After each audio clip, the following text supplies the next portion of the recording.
दोस्तों, आज की कहानी है भाभी। आज छुट्टी का दिन था। बच्चे छुट्टियां मना रहे थे। महक अपने घर की साफ सफाई में व्यस्त थी। अचानक भाभी का फोन आया। महक फोन उठाती है। कैसी हैं दीदी? भाभी, मैं ठीक हूँ। आप कैसी हैं? पापा की तबीयत कैसी है? पापा आपको बहुत याद कर रहे हैं। आकर उनसे भेंट कर जाइए। ठीक है भाभी, फ़ोन रखती हूँ। गोल्डन, बुआ आ रही हैं। बुआ आ रही हैं। त्रिभुवन जी कहते हुए महक आ रही है। उसी के हाथ से पानी भी पी लूँगा। भाभी ने गंगा जल मिलाकर कटोरी में थोड़ा सा पानी लाकर दिया। मैंने चम्मच से पापा को पानी पिलाया। पानी पीने के बाद पापा धीरे धीरे थोड़ा इशारों में बोले, बेटा अब तुम आ गई। मैं ही तेरी राह देख रहा था, लेकिन कैसे भी अपने आप काबू किया। दूसरे दिन शाम को ही पापा हम सबको छोड़कर चले गए। लगभग एक हफ्ते तक तो लगातार रिश्तेदारों का आना जाना शुरू था। इतने लोगों के बीच रहकर भी मुझे बार बार एक ही बात खाए जा रही थी कि अब मम्मी का क्या होगा।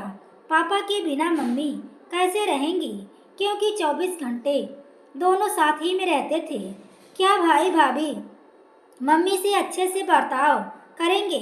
सब ईश्वर भरोसे छोड़कर माँ को तसल्ली दे रही थी कि सब अच्छा ही होगा। वैसे भी अपना समाज अभी उतना उदारवादी नहीं हुआ कि एक माँ बेटी के यहाँ आकर रहे। मम्मी खुद भी इस बात के लिए राजी नहीं होती। बेटा बहू चाहे जैसे भी रखेंगे रहेंगी तो अपने खुद के ही घर में।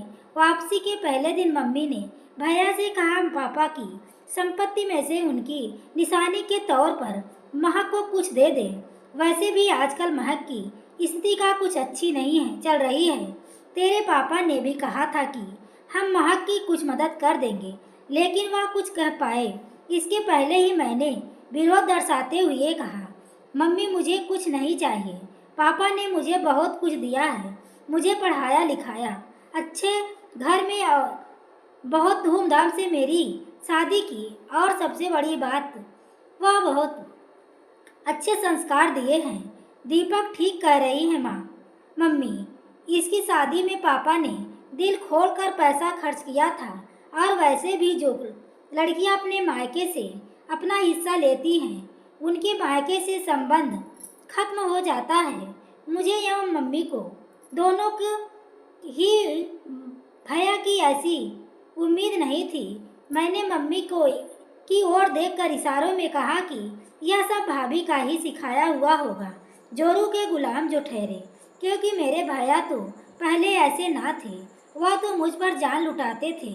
इतने में ही भाभी, जो इतनी देर से चुप रही, सब सुन रही थी, अचानक बोल उठी, आपकी बात 16 आने सही है जी। जो लड़कियां मायके की संपत्ति में से अपना हिस्सा लेती हैं उनके मायके से संबंध खत्म हो जाता है। भाभी से ऐसा सुनकर मैं और मम्मी फिर एक दूसरे को देखने लगे कि देखा यह सब इसी का सिखाया हुआ था। लेकिन इसके बाद मम्मी ने जो कुछ बोला, भाभी ने जो कुछ बोला, वह हमने सपने में भी नहीं सोचा था। भाभी बोली, आपने कहा कि दीदी की शादी में पापा ने बहुत पैसा लगाया था, तो क्या हमारी शादी में पैसा नहीं लगा? क्या हमारी शादी में पापा ने किस तरह की कोई कंजूसी की थी? नहीं ना। मम्मी जी ने इस प्रकार मुझे बताया था कि जितना सोना उन्होंने दीदी को दिया था उतना ही सोना उन्होंने मुझे भी दिया था। रही बात अन्य सामानों की, तो अपनी गृहस्थी बसाने के लिए उन्होंने हमारे ऊपर दीदी से कुछ ज़्यादा ही खर्च किया है। मतलब यह है कि पापा जी ने बेटा और बेटी दोनों पर बराबर खर्च किया, तो फिर आज ऐसे कैसे कह सकते हैं कि हम दीदी का अब दीदी का संपत्ति पर कोई अधिकार नहीं है। आज पापा जी इतनी ज़्यादा दौलत छोड़कर गए हैं और दीदी की हालत फिलहाल कमज़ोर है, तो ऐसे में हमें उन्हें कुछ देना ही चाहिए। क्या आपको याद है कि आपने पापा जी की अंगूठियाँ और चैन लॉकर में रखते वक्त क्या कहा था? यही कहा था ना कि यह मेरे पापा की निशानी है, इन्हें किसी भी स्थिति में मैं कभी नहीं बेचूंगा। हाँ कहा तक था। फिर क्या हुआ? आपने कभी सोचा है कि वह आपके पास तो पापा जी की निशानी के रूप में उनके द्वारा बनाया हुआ इतना बड़ा मकान है। उन्हीं के मेहनत से आज अपनी मेडिकल स्टोर की दुकान पूरे शहर में नंबर 1 पर है। बैंक में इतना बैलेंस है। दीदी भी पापा जी की बेटी हैं, लेकिन दीदी के पास पापा जी की निशानी के रूप में क्या है? क्या आपको नहीं लगता है कि पापा जी के प्यार पर जितना आपका अधिकार है? मैं और मम्मी भाभी को देखते ही रह गए। भाभी कितना बड़ा कड़वा सच बोल गई। यह सब बातें जानता तो हर कोई है, लेकिन कोई भी भाई भाभी जानते हुए समझते हुए भी इस बात की ओर से अपनी आंखें जानबूझकर बंद कर लेते हैं। हम ही नहीं, भैया को भी भाभी से ऐसी उम्मीद बिल्कुल नहीं थी। यह उनके चेहरे से साफ साफ दिखाई दे रहा था। भैया ने भाभी से कहा, छोटी, आज तूने मेरी आंखें खोल दी। मैंने तो समाज से जो कुछ भी सुनता आ रहा हूँ वही दोहरा दिया। मैंने इस बारे में इस दृष्टिकोण से कभी सोचा ही नहीं। सच में मेरे पास तो पापा की निशानी के रूप में मकान और दुकान सब कुछ है, लेकिन महक के पास तो कुछ भी नहीं है। इसलिए मैं उनको पापा की अंगूठियाँ और चैन दे देता हूँ।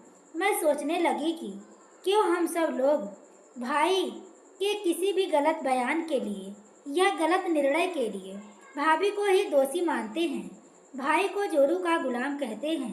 हर समय भाभी कसूरवार नहीं होती, भाई भी कसूरवार हो सकता है। दोस्तों, कहानी आपको कैसी लगी कमेंट बॉक्स में ज़रूर बताएं। कहानी पसंद आई हो तो प्लीज़ वीडियो को लाइक और शेयर करें। चैनल पर पहली बार आए हो तो चैनल को सब्सक्राइब करें। आगे के नोटिफिकेशन के लिए बेल आइकन को ज़रूर प्रेस करें। पूरी वीडियो देखने के लिए आपको तहे दिल से धन्यवाद।